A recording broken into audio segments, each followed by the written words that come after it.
Hello friends, welcome back to my channel. Episode 5 के starting में हम देखते हैं कुछ साल पहले जो तेसो है वो यूना के घर में गया था और उसके घर के डोर को भी ठीक किया था। वहां पर उसने यूना की फोटो को भी देखा था। अब प्रेजेंट में हम देखते हैं तेसो जो है वो अपना यूनिफॉर्म चेंज कर कर यूना के पास आता है और वो लोग साथ में बात करते हुए जा रहे होते हैं।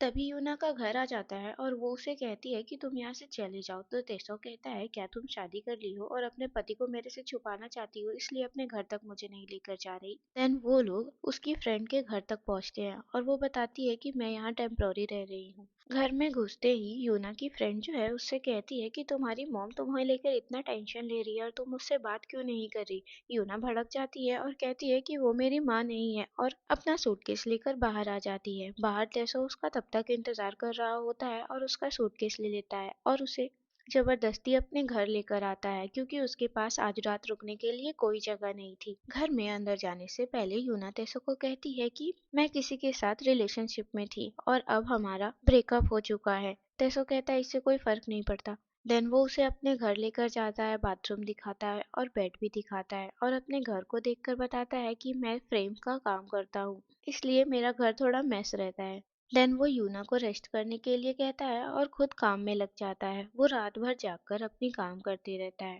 देन सुबह के 3 बज जाते हैं तो तेसो देखता है कि यूना सो रही है। देन वो सुपरमार्केट जाता है और उसके लिए खाने पीने का सामान लेकर आता है। जैसे ही यूना उठती है कहती है कि मैं यहाँ से जा रही हूँ। तो तेसो कहता है कि अभी थोड़ी देर रुक जाओ और उसे ये बताता है ब्रेकफास्ट कर लो। देन वो लोग साथ में ब्रेकफास्ट करते हैं। यूना तेसो से कहती है तुम तो बिल्कुल भी नहीं बदले और ये कहती है कि तुम अपने लाइफ में बहुत अच्छा कर रहे हो। तो तेसो उससे ये कहता है तुम्हारी लाइफ में सब कैसा चल रहा है। तो यूना बताती है कि मैं पता नहीं मैं क्या कर रही हूँ, कुछ दिन पहले मैं जॉब कर रही थी और अभी मैं यहाँ सोल आई हूँ और यहाँ मैं काम कर रही हूँ।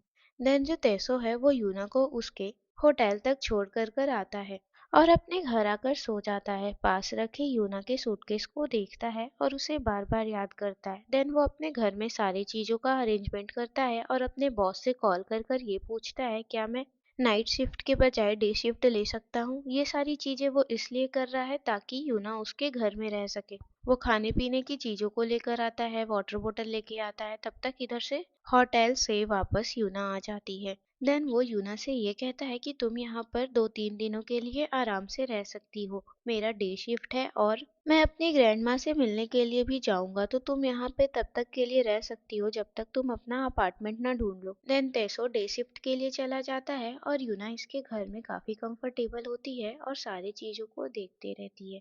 आफ्टर डेट वो सो जाती है और फिर उठती है, फ्रेश होकर अपने होटल चली जाती है। फिर इधर जब तेसो अपने घर वापस आता है और उसकी बिखरी चीजों को देखकर उसे काफी खुशी होती है कि वो यहाँ पर है। अगले दिन तेसो अपने ग्रैंड पेरेंट्स से मिलने के लिए जाता है और रात वहीं गुजारता है। वो हुईसियो के साथ सो रहा होता है तो हुईसियो उससे पूछता है कि तुम्हें क्या खोने का सबसे ज्यादा डर है। तेसो कहता है तुम किस चीज के बारे में बोल रहे हो। तो हुईसियो कहता है मुझे ग्रैंड पेरेंट्स के जाने का सबसे ज्यादा डर है। तो तेसो उसे समझाते हुए कहता है हर इंसान को किसी न किसी दिन जाना ही होता है, हमें इस लाइफ में ऐसे ही जीना पड़ता है, हम लोग ह्यूमन बींग्स हैं, हमारे साथ ऐसा ही होता है। पर उसे कहता है तुम टेंशन मत लो, मैं तुम्हारे साथ हमेशा ही रहूंगा। इधर यूना पूरे उसके घर को वापस से ठीक कर कर चली जाती है पर उसका सूटकेस वहीं पर होता है। जब तेसो आता है तो ये सारी चीजों को देखता है और उसे एक नोट्स मिलता है जिसमें लिखा हुआ होता है thank you for everything. Then तेसो जो है वो आसोल से मिलने के लिए जाता है। वहां पर वो उसे एक फोटो देती है और कहती है कि इसे संभाल के मुझे प्रिजर्व करना है। जब वो फोटो निकालने के लिए कमरे को खोल रही होती है तो उसका ताला नहीं खुलता। इस चीज को देखते ही उसे यूना की याद आती है और वो यूना के फ्लैशबैक में चला जाता है।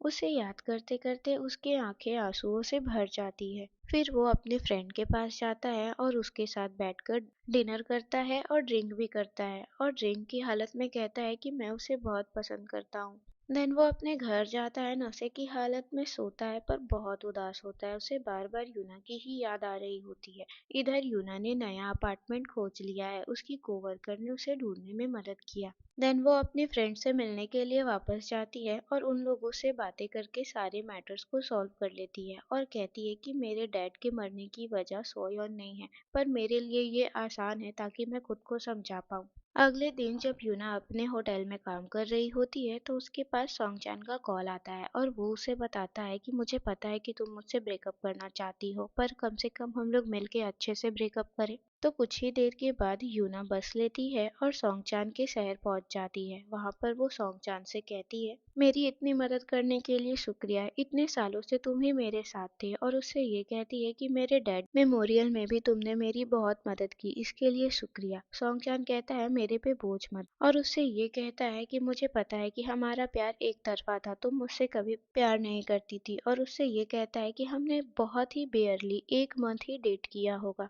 जिसमें शायद तुम कभी खुश नहीं थी। और उससे कहता है कि हमारा ब्रेकअप जरूर हो जाए पर हम लोग साथ में फ्रेंड्स तो रह ही सकते हैं, एक दूसरे को देखकर कम से कम फ्रेंड्स तो मान ही सकते हैं। और वो लोग का ब्रेकअप हो जाता है। देन यूना सोल वापस आ जाती है। इधर तेसो की एक कोवर्कर होती है जो कि उससे फ्रेमवर्क्स बनवाना चाहती है और वो उससे उसके सोशल मीडिया अकाउंट्स को मांगती है और कहती है, ये तुमने कैसा प्रोफाइल लगा रखा है, डोर की फोटो। देन फ्लैशबैक होता है और हमें ये पता चलता है जब तेसो यूना के घर में डोर ठीक करने के लिए गया था तो उसकी डोर की फोटो उसने ली थी और वो अपने प्रोफाइल पे लगा रखा है। रात हो जाती है और वो अपने घर आता है। जैसे ही वो घर आता है वो सबसे पहले यूना के सूटकेस को देखता है कि कहीं वो सूटकेस ले तो नहीं गई, पर उसका सूटकेस वहीं पर होता है। यूना अपना सूटकेस वापस लेने के लिए आती है। अंदर आकर वो देखती है कि तेसो सोया हुआ है और वो नींद में यूना यूना बड़बड़ा रहा है। तभी वो उसका हाथ पकड़ लेता है और उसे अपनी ओर खींच लेता है और दोनों गले लगकर सो जाते हैं। और एपिसोड यहीं पे खत्म हो जाती है गाइस। अगर आपको मेरी एक्सप्लेनेशन पसंद आई तो वीडियो को लाइक और चैनल को सब्सक्राइब करना ना भूलें। मिलते हैं नेक्स्ट वीडियो में, तब तक के लिए बाय बाय।